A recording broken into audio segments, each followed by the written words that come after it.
Alright, so my bowl has set up some in the form that we have here.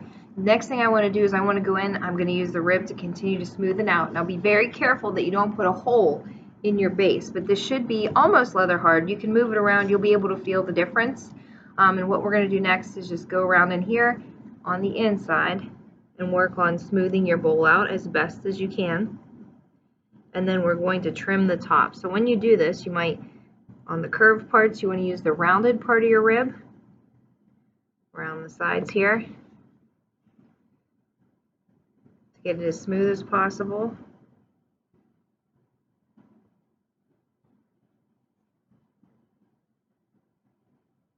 And then for the bottom part, you can use a larger rounded piece or even just your fingers.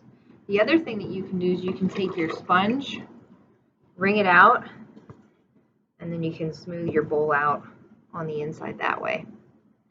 Okay? If you go through the bottom though, you're going to have to just start over again.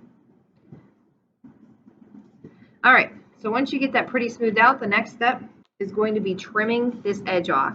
Unless you like that edge. If you like the edge the way it is, you don't have to trim it off. But if you want to trim it off, you're going to get a banding wheel.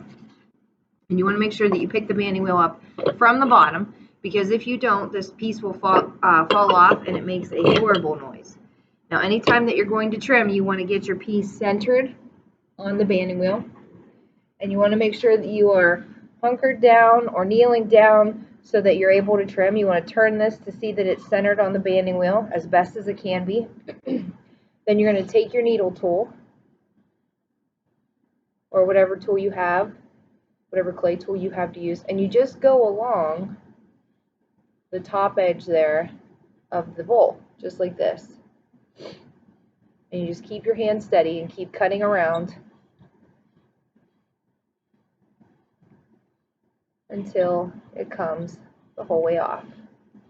Now you have to keep going around and around for that to happen, and it's gonna, in some places, it'll make it a little jagged. Okay, but all you have to do is just take your sponge